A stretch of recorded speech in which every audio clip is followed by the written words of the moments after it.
Welcome back to section 2 of chapter 7. In this section, we're going to be looking at what are called infinite series, or just series in general. When we say series, we generally refer to an infinite series. And an infinite series is very closely related to the sequences we were looking at in the last section.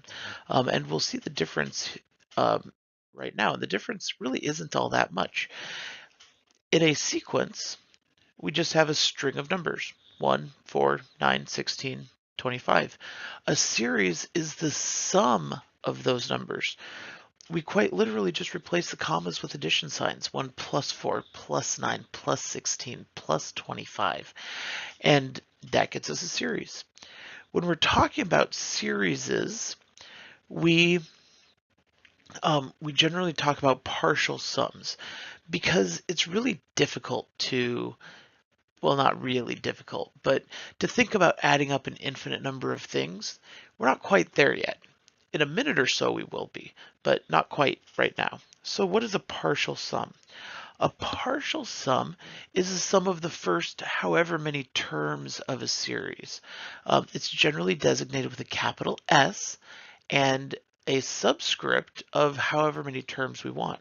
So for example, S1 is just going to be the sum of the first term, which is the first term. S2 will be the sum of the first two terms, which is 5.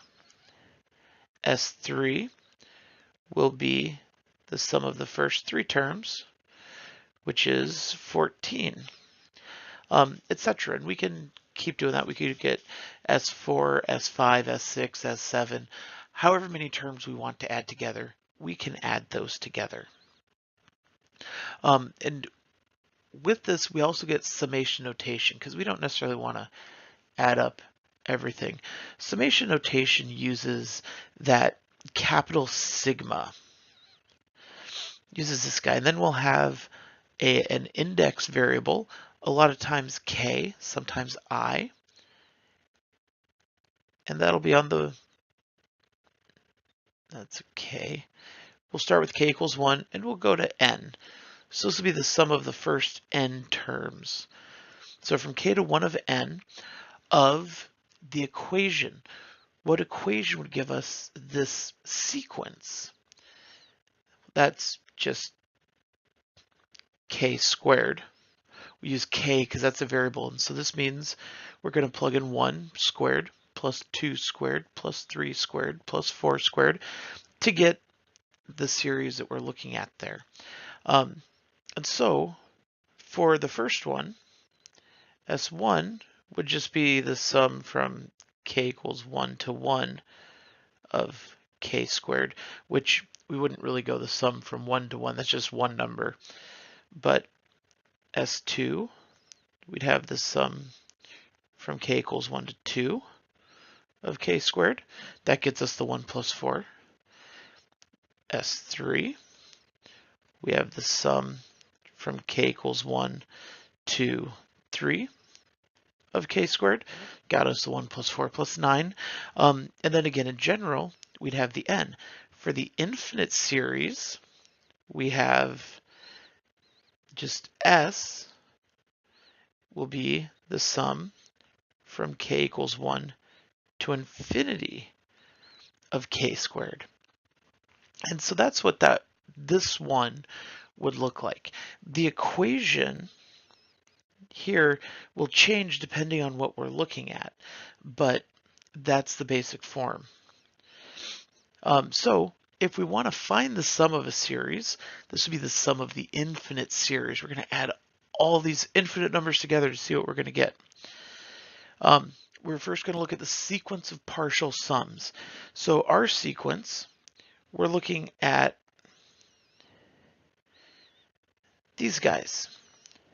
So we're going to have 1, 5, 14. The next one, we would add 16 to get 30. Then we'd add 25 to get 55, etc. So we get the sequence of partial sums. That's what we're looking at to find the sum of the series. Notice we're not looking at a series here, This is a sequence. And then we find the limit as n goes to infinity. So as we keep going, this one, you can tell this is obviously just going to get bigger and bigger and bigger. And so this one won't have a sum because we're always going to be adding bigger and bigger numbers. But if it has a limit that's s, that's the series has a sum of s. We'll see that on the next slide. And that is called, it converges when that happens. And then if it has an infinite limit, or the limit does not exist, so infinite limit would be kind of like what we have here, where it just keeps getting bigger and bigger and bigger. A limit does not exist would be, what if we have like a sine or cosine function where it keeps going back and forth and doesn't approach one thing, then it doesn't actually have a sum. And in this case, it's called, it diverges. So if it has a sum, it converges. If it doesn't have a sum, it diverges. And so we're going to find a sum of this guy. So we could write out the terms of this series. We have 1/3 to the k, or 1/3 to the 1 is 1/3, plus then 1/3 squared is 1/9. 1/3 cubed is 1/27. 1/81, 1/243, ... So those would be the terms that we're looking at. So first we're going to look at the sequence of the partial sums. S1 is 1/3. S2, we're going to have 1/3 plus 1/9. That's 3/3, or 3/9 plus 1/9 is 4/9. S3 will be 4/9 plus 1/27. So times 3, that's 12/27 plus 1/27 is 13/27. S4, multiply by 3 again, that's 26, or not 26, that's times 2, 39/81, 81sts plus 1 will be 40/81sts. We can go to the next one. Times 3 is 120, so 121 over 243. So we have our sequence of partial sums. Now we need to find the limit as n approaches infinity. Well, it's not quite as easy as it looks. How do we do this? Write it as an equation. See if we can find an equation for these numbers.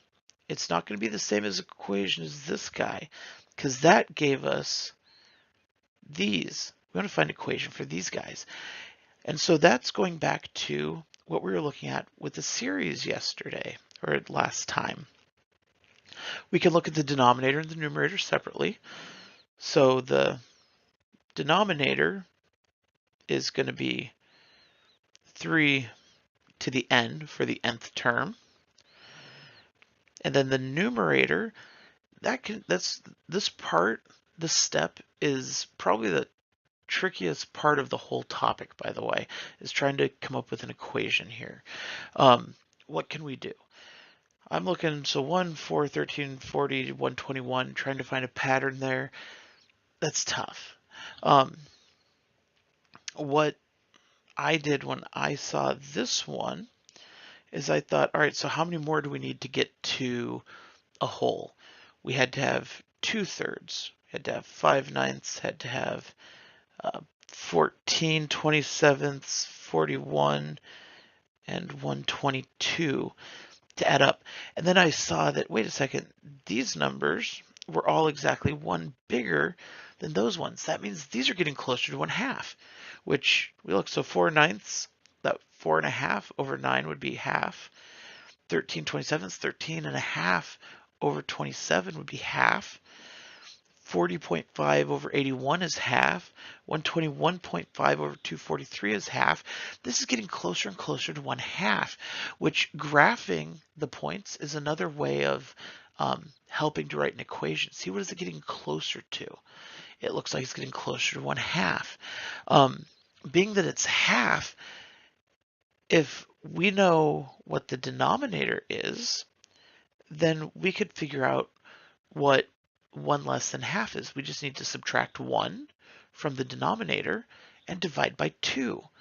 The denominator is 3 to the n minus 1, divide by 2. We can simplify this a bit. The 2 can go down into the denominator, so we get 3 to the n minus 1 over 2 times 3 to the n. And then we want the limit as n goes to infinity of this. We have techniques. In this case, I would split it at the subtraction. So we have the limit as n goes to infinity of 3 to the n over 2 times 3 to the n minus the limit as n goes to infinity over 1 or time of 1 of 2 times 3 to the n. So 3 to the n's cancel here, leaving us with 1/2 minus, then here as n gets big, we have 1 over a really, really big number, 0. So the limit is 1/2. S equals 1/2. The sum of this guy equals 1/2. So we could add up an infinite number of numbers. It's getting closer and closer to 1/2, and we find that by the limit of the sequence of partial sums, because as we add more and more to them, it's just going to get closer and closer to 1/2. Again, this is the toughest part of the whole topic, I believe. Next, we're going to look at a specific type of series. This is a geometric series. A geometric series is specifically of the form a times r to the k, where r is our ratio or common ratio. A is just a constant. This is like a geometric sequence. Remember, it's exponential. We could rewrite this. Notice this one is k equals 0. We want it to be k equals 1, and we want r to the k minus 1. That way, when we multiply it out, or when we add it out, it's always going to be a times 1 plus ar squared plus ar cubed, etc., which we could factor an a out. So this is always going to just be a times 1 plus r squared plus etc. Notice it always starts with 1. We want that specifically because we have an equation for this, because this will always do the same thing. So for a geometric series, if r is bigger than 1, this is going to get huge. If r equals 1, it's just going to be 1 plus 1 plus 1 plus 1 plus 1 plus 1 plus 1. So that's going to get big. If r equals -1, we'll have 1 plus -1 plus 1 plus -1 plus 1 plus -1. So it's always going to be a or 0 or -a, and it's going to just be alternating between them. And so that it doesn't go to a single limit, so that diverges. So if r is bigger than 1 or equaling 1 or -1, it diverges. Or if the absolute value of r is bigger than 1, it diverges. That's just an easier way of saying that. So now if r is less than 1, if the absolute value of r is less than 1, when we take powers of numbers less than 1, they get smaller and smaller and smaller. And so that's when it converges. And the equation for this is going to be the series equals a over 1 minus r. So if we have an equation here, this is set up. We have k equals 1 to infinity. We have k minus 1. We have the a value is 7. And the r is 3/4. We just need to write out. So we have a, 7, over 1 minus 3/4. 1 minus 3/4 is 1/4. To divide by a fraction, we flip and multiply. This is going to be 7 times 4, which is 28, over 1, which is 28. if we found a bunch of partial sums for this, it would be getting closer and closer and closer to 28. So what about the one that we did on the last one? We have k equals 1 to infinity of 1/3 times k, which this isn't k minus 1. We need to write it as k minus 1. So how would we do that? We would factor out one of these, a 1/3. So this would be the sum from k equals 1 to infinity of 1/3 times 1/3 to the k minus 1. Right? If we multiply, we'd add the exponents. 1 plus k minus 1 is k. It gives back there. Now we have our a and we have our r. Both of them happen to be 1/3.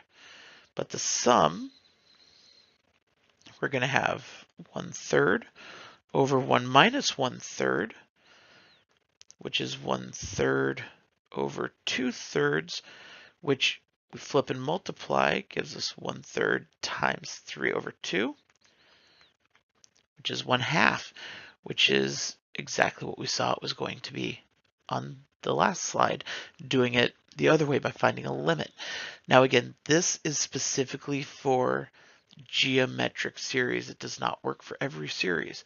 The limit works for every series, but the limit requires you to find the equation for the partial sums, the sequence of partial sums.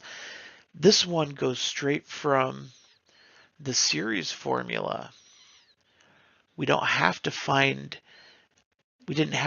all the partial sums here and then find an equation for that and then find the limit of that. We can just plug it into the equation. So this is the topic for today. There's a little bit more that you can look at in the